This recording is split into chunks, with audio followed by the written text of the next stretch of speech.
বিসমিল্লাহির রহমানির রহিম। সম্মানিত দেশবাসী, ধর্মপ্রাণ মুসলমান, আসসালামু আলাইকুম। আপনারা আমাকে যারা চিনেন তারা মনে মনে ভাবেন যে উনি খেয়ে দেয়ে কোনো কাম নেই, খালি দেশের কোথায় কি হয়েছে এটা সাংবাদিক সাজছে। আমাকে অনেকে সাংবাদিকও বলে বলে সাংবাদিক সাজছে। আবার মনে কেউ কেউ বলে যে এটা তো একটা পরচর্চা হচ্ছে, মানে যে যেভাবে বোঝে সে সেইভাবে বলে।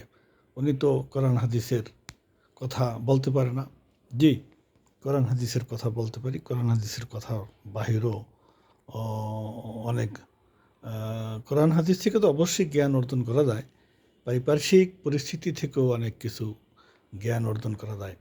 একটা কথা আছে না, বিশ্বজোড়া পাঠশালা মোর সবার আমি ছাত্র, দিবা জামি শিখছি যত, নেই দ্বিধালেশ মাত্র।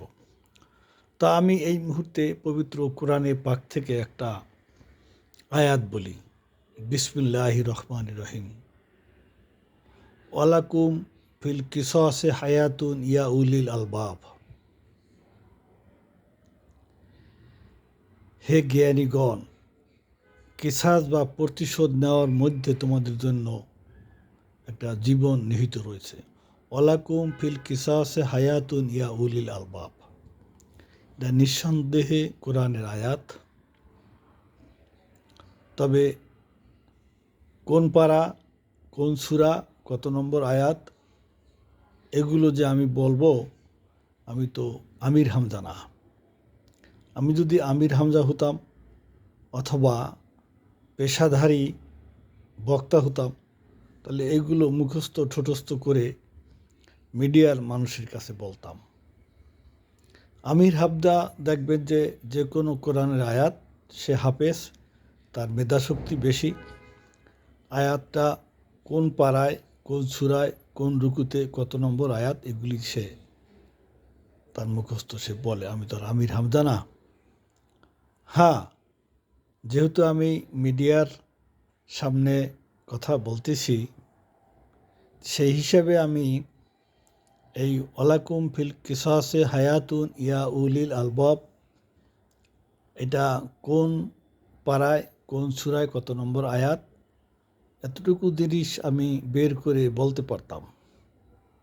কিন্তু আমি বললাম না এই কারণে, আমি বললে তো নিজের বেশি বেশি পাণ্ডিত্য জাহের করা হয়। আমি পাণ্ডিত্য জাহের করতে চাই না। আমি আমার জ্ঞানটা ভাষা জ্ঞানটা পরিপক্ক না, এভাবেই আমি প্রকাশ করতে চাই। তারপর আপনাদেরও কিছু দায়িত্ব আছে না, আপনারা শুধু শুনবেন।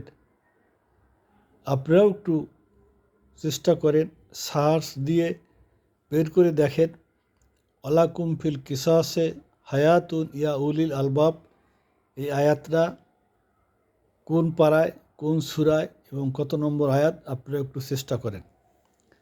আর এটা বের করার জন্য, এটার অর্থ বোঝার জন্য, এটার তাফসির এবং ব্যাখ্যা বোঝার জন্য, হে ইমানদারগণ, প্রতিশোধ নেওয়ার মধ্যে তোমাদের জন্য জীবন নিহিত রয়েছে, এই কথাটার ব্যাখ্যা কী, এইটা ব্যাখ্যা বোঝার জন্য অত বড় আলেম হওয়ার প্রয়োজন নেই। আপনাদের তাফসিরে ইবনে কাসির দেখার প্রয়োজন নেই। আপনাদের তাফসিরে হক্কানি দেখার প্রয়োজন নেই। তাফসিরে কবিরি দেখার প্রয়োজন নেই। আর কাশাফ এবং বৈজাবিতে তো আর এই তাফসির নেই। আপনারা রুহুল মানি, রুহুল বয়ানও দেখার প্রয়োজন নেই। আপনারা শুধু মারিফুল কোরআন অথবা ইসলামিক ফাউন্ডেশন থেকে যে কোরআনের যে তাফসিরগুলো প্রতি বছর বের হয়, এর যে কোনো একটি তাফসির আপনারা ফলো করেন, তাহলে আপনারা বুঝতে পারবেন ওয়ালাকুম ফিল কিসাসে হায়াতুন ইয়া উলিল আলবাব, এই কথার অর্থটা কী। কোরআন পাকে আল্লাহ পাক কিন্তু আর একটি আয়াতে বলেছেন, অলেমান সবারা গফারা জালিকা মিন আজমিল উমুর। যে ব্যক্তি ধৈর্য ধারণ করে এবং যে ব্যক্তি ক্ষমা করে দেয়, সেই ব্যক্তি তার কাজটা মিন আজমিল উমুর, একটা মহৎ কাজ, বড় কাজ। তাহলে এই আয়াত দ্বারা কিন্তু ওই কেসাস বিষয়টা কিন্তু আসে না। আবার কোনো আয়াতে কিন্তু আবার বলছে মান কাতালা নাফসান মোতা আম্বেদান ফা জাজাউহু জাহান্নাম। কোনো ব্যক্তি যদি অন্য কোনো ব্যক্তিকে ইচ্ছা করে কতল করে, হত্যা করে, তার ঠিকানা হলো জাহান্নাম। তাহলে মোতা আম্মেদান, গাইরে মোতা আম্মেদিন করলে জাহান্নাম হবে না হয়তো, বিষয়টা এটাই তো দাঁড়ায়। অন্য আয়তে আছে অল আনফু বিল আনফে অল ইয়াদু বিল ইয়াদে, এরকম আছে। অর্থাৎ কেউ যদি তোমাকে নাকে আঘাত করে, তুমি তার নাকে আঘাত করো, হাতে আঘাত করলে হাতে আঘাত করো, কিন্তু আঘাত তাকে করো, তাকে একেবারে ছেড়ে দাও, এরকম কিন্তু বলে নাই। প্রতিশোধ নিতে বলা হয়েছে, প্রতিশোধ। আর একটা আয়তে আছে ফামানে তাদা আলাইকুম ফা তাদু আলাইহে বিমিসলে মা তাদা আলাইকুম। ফামানে তাদা আলাইকুম ফা তাদু আলাইহে বিমিসলে মা তাদা আলাইকুম। তোমার প্রতি যদি কেউ চড়াও হয়, তোমাকে কেউ আক্রমণ করে, ফা তাদু আলাইহে, তুমিও তাকে আক্রমণ করো। কি পরিমাণ? বিমিসলে মা তাদা আলাইকুম, তোমাদের প্রতি যতটুকু আক্রমণ করেছে ততটুকু। ওই যে আগে বলা হয়েছে অলা আনফু বিলে আনফু অলিয়াদু বিলিয়াদে, তোমার হাতে আঘাত করে তুমি হাতে আঘাত করো, পায়ে আঘাত করলে পায়ে আঘাত করো, নাকে আঘাত করলে নাকে আঘাত করো, চোখে আঘাত করলে চোখে আঘাত করো। মিনাজ এই বিমিসলে মা তাদা আলাইকুম, এর বেশি যাওয়া যাবে না। তাহলে ইসলাম কিন্তু সব ধরনের কথাই বলেছে। আপনাকে ক্ষমা করতে বলেছেন, ধৈর্য ধারণ করতে বলেছেন, আপনাকে প্রতিবাদ করতে বলেছেন। প্রতিবাদ করা কিন্তু ওটা ভুল না। আপনাকে প্রতিশোধ নিতে বলা হয়েছে।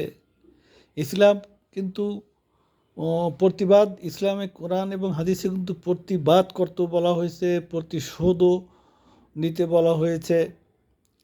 হাদিসে আছে না যে মান রা মনকেরান ফালু গয়ের বিয়াদি, যে প্রথম বলা হয়েছে যদি তুমি কোনো অসঙ্গতি দেখো, জমিনে পৃথিবীতে কোনো অসঙ্গতি, কোনো অন্যায় অপরাধ দেখো, ফালু গয়েত, এটাকে তুমি পরিবর্তন করে দাও। বাধা দাও মানে পরিবর্তন, বিয়া দে, হাত দ্বারা। ফাইন লামিয়ার সাথে, যদি হাত দিয়া তার পরিবর্তন করা সম্ভব না হয়, ফাবিলিসানি, তাহলে তোমার ভাষা দিয়া এটাকে পরিবর্তন করো। ফাইন লামিয়াস্তাতে, এটাও যদি সম্ভব না হয়, ফাবি কলবি, তাহলে তিনটে অবস্থা। তাহলে তুমি তোমার অন্তর দ্বারা, ফাবি কলবি মানে কি, অন্তর দিয়া মানে কি, অন্তরে এটাকে ঘৃণা করো। অন্তর দিয়া মানে কি, অন্তরে এই কাজটাকে তুমি ঘৃণা করো। জালিকা আল্লাহুল ইমান, এই যে তৃতীয় নম্বরের যে সিস্টেম, অন্তরে ঘৃণা করবা, আর একদিক তাকাই থাকবা, ঘৃণা করবা, বাধা দেবা না, প্রতিহত করবা না, এটা হলো দুর্বল ইমানের লক্ষণ। সম্মানিত দর্শক শ্রোতা মুসলমান ভাইগণ, আমি অল্প সময়ের ভিতরে কোরআন এবং হাদিসের যে কথাগুলো বলেছি, আশা করি একটু হৃদয়ঙ্গম করার চেষ্টা করবেন। আর সবচেয়ে বড় কথা হলো, প্রথম যে আয়াতটি বলেছি, আয়াতটির তাফসীর ওয়ালাকুম ফিল কিসাস হায়াতুন ইয়া উলিল আলবাব, এটার তাফসীর আপনারা ইসলামী ফাউন্ডেশনের যে কোনো তাফসীরে আপনারা পেয়ে যাবেন। আপনাদের হক্কানি, কবিরি, ইবনে কাসির এগুলি খুঁজতে হবে না। আর একটা কথা একটু স্মরণ রাখতে হবে আমাদের, কুল্লুকুম রয়িন, এটা হাদিসের কথা, কুল্লুকুম রয়িন কুল্লুকুম মাসউলুন আন রয়িতে। আমরা প্রত্যেকেই এক একজন দায়িত্বশীল ব্যক্তি, প্রত্যেকেই। আমি বাবা হিসেবে দায়িত্বশীল, আমি শিক্ষক হিসাবে একজন দায়িত্বশীল, আমি দোকানদার হিসাবে দায়িত্বশীল। দোকানে আমি ন্যায্য মূল্যে মাল বিক্রি করব, আমি পরিমাণে কম দেবো না, কম বেশি নেব না। প্রত্যেকেই একজন দায়িত্বশীল। কুল্লুকুম মাসউলুন আন রাইয়াতিহি, তুমি তোমার দায়িত্ব কতটুকু যথাযথভাবে সঠিকভাবে পালন করেছো, তোমার এই দায়িত্ব সম্পর্কে তুমি জিজ্ঞাসিত হবে। তোমাকে প্রশ্ন করবে। তো আশা করি বিষয়টি বুঝে আসছেন। এরকম পরবর্তী আপডেট পাওয়ার জন্য অপেক্ষা থাকেন। আসসালামু আলাইকুম রহমতুল্লাহ।